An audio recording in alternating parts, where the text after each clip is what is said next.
नमस्कार, एक बार फिर से आपका स्वागत है सी न्यूज भारत में। खबर प्रतापगढ़ से है, जहां पर डिप्टी सीएम केशव प्रसाद मौर्य प्रतापगढ़ पहुंचे। उनका हेलीकॉप्टर 12:30 पर लैंड हुआ, जिसके बाद भाजपा के नेताओं ने उनका भव्य स्वागत फूल देकर किया। इसके बाद हेलीपैड से पैदल केशव प्रसाद मौर्य पुलिस लाइन के गार्डन में पहुंचे, जहां उन्होंने एक पेड़ मां के नाम आम के पौधे का पौधारोपण किया। जिसके बाद मीडिया से रूबरू हुए। पुलिस लाइन से वो सीधे शहर के हादी हाल में आपातकाल पर संगोष्ठी कार्यक्रम में शिरकत करने पहुंचे, जहां उनका माला पहनाकर भव्य स्वागत किया गया। डिप्टी सीएम ने कार्यक्रम में लोकतंत्र सेनानियों का सम्मान किया। आपातकाल संगोष्ठी कार्यक्रम में सैकड़ों की संख्या में प्रतापगढ़ के गणमान्य लोग भी मौजूद रहे। मीडिया से बातचीत करते हुए डिप्टी सीएम केशव प्रसाद मौर्य का आपातकाल को लेकर बड़ा बयान दिया। उन्होंने आपातकाल को लेकर कांग्रेस पर बड़ा हमला बोला। केशव मौर्य ने कहा कि कांग्रेस एक तानाशाह पार्टी है। पूरा देश आज भी आपातकाल के खिलाफ गुस्से में है। कांग्रेस लोकतंत्र पर विश्वास नहीं रखने वाली पार्टी थी। राजनीतिक सामाजिक कार्यकर्ताओं का शोषण, उत्पीड़न और जेल की यातनाएं देने का काम किया गया। उस समय बड़े पैमाने पर नसबंदी का काम किया गया। कांग्रेस ने उस समय नारा लगाया था कि भारत का मतलब इंदिरा गांधी है, भारत का मतलब कांग्रेस है। डिप्टी सीएम केशव प्रसाद मौर्य ने आपातकाल के बहाने सपा मुखिया अखिलेश यादव पर करारा राजनीतिक हमला प्रहार किया। केशव प्रसाद मौर्य ने कहा कि आपातकाल के उस समय जो असली समाजवादी नेता थे, उन लोगों ने लोकतंत्र को बंधक बनाने और हत्या करने के विरोध में जेल गए थे। आज के नकली समाजवादी अखिलेश एंड कंपनी उस कांग्रेस पार्टी की गोद में बैठे हुए हैं। अगर असली समाजवादी होते तो वो कांग्रेस के साथ समझौता नहीं करते। अगर समझौता किए हैं तो सच्चे समाजवादियों का अपमान किया है। इसलिए देश की जनता कांग्रेस मुक्त भारत बनाएगी और प्रदेश की जनता सपा को समाप्तवादी पार्टी बनाएगी। पहले आपातकाल बोलता था, आज बाबा साहब का संविधान बोलता है। आपातकाल के काले दिन को लोगों को बताने आया हूँ। संविधान का माखौल उड़ाने का काम किया था, उस संविधान की हत्या करने का अपराध किया। पूरा देश आज भी आपातकाल के खिलाफ गुस्से में है। कांग्रेस एक तानाशाह पार्टी है, उसकी मानसिकता सामंतवादी की है। वह लोकतंत्र पर विश्वास नहीं रखने वाली पार्टी है। जब आज से 50 साल पहले आपातकाल की घोषणा की गई, तब न केवल राजनीतिक सामाजिक कार्यकर्ताओं का शोषण, उत्पीड़न और जेल की यातनाएं देने का काम किया गया, बल्कि मीडिया ने भी उस लोकतंत्र के विरोध में, मैं तो उस समय बहुत छोटी आयु का था,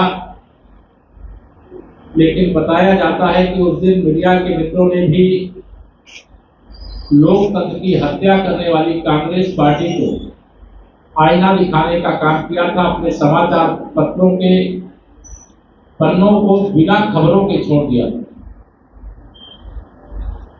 यानी लोकतंत्र का एक स्तंभ मीडिया भी है। न्यायपालिका के अधिकार छीन लिए गए थे। जयप्रकाश नारायण जी जैसे नेता ही नहीं, भारत रत्न पूज्य अटल बिहारी वाजपेयी जी, भारत के प्रधानमंत्री रहे मोरारजी देसाई जी, भारतीय जनता पार्टी के शीर्ष नेता श्रद्धेय लालकृष्ण आडवाणी जी, जॉर्ज फडणवीस जी और ऐसे अनेक नेता हैं जिनका मैं नाम लूंगा। एक लंबी सूची है जिनको आपातकाल लगाने का विरोध करने पर जेल में डाल दिया गया। उस समय कई महत्वपूर्ण नारे 25 जून 1975 एक ऐसा दिन है जिसे यह देश कभी भुला नहीं सकता।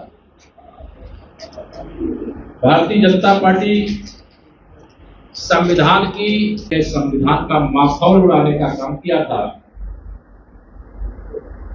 उस संविधान की हत्या करने का अपराध किया।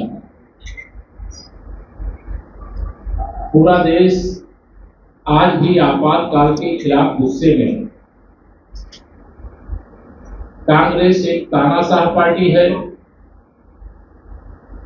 उसकी मानसिकता सामंतवादी की है,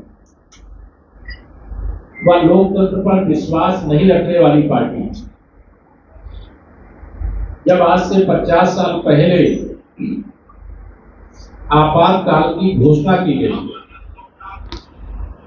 तब न केवल राजनीतिक सामाजिक कार्यकर्ताओं का शोषण, उत्पीड़न और जेल की यातनाएं देने का काम किया गया, बल्कि मीडिया ने भी उस लोकतंत्र के विरोध में, मैं तो उस समय बहुत छोटी आयु का था, लेकिन बताया जाता है कि उस दिन मीडिया के मित्रों ने भी लोकतंत्र की हत्या करने वाली कांग्रेस पार्टी को आईना दिखाने का काम किया था। अपने समाचार पत्रों के पन्नों को बिना खबरों के छोड़ दिया। यानी लोकतंत्र का एक स्तंभ मीडिया भी है। न्यायपालिका के अधिकार छीन लिए गए। जयप्रकाश नारायण जी जैसे नेता ही नहीं, भारत रत्न पूज्य अटल बिहारी वाजपेयी जी, भारत के प्रधानमंत्री रहे मोरारजी देसाई जी, भारतीय जनता पार्टी के शीर्ष नेता श्रद्धेय लालकृष्ण आडवाणी जी, जॉर्ज फडणवीस जी और ऐसे अनेक नेता हैं जिनका मैं नाम लूंगा। एक लंबी सूची है जिनको आपातकाल लगाने का विरोध करने पर जेल में डाल दिया गया। उस समय कई महत्वपूर्ण नारे 25 जून 1975 एक ऐसा दिन है जिसे यह देश कभी भुला नहीं सकता। भारतीय जनता पार्टी संविधान की। प्रतापगढ़ से सी न्यूज संवाददाता रोहित की रिपोर्ट। फिलहाल के लिए इस खास रिपोर्ट में बस इतना ही। देश दुनिया की तमाम बड़ी खबरों को जानने के लिए जुड़े रहें सी न्यूज भारत के साथ। हर खबर आपके साथ, आपके हाथ।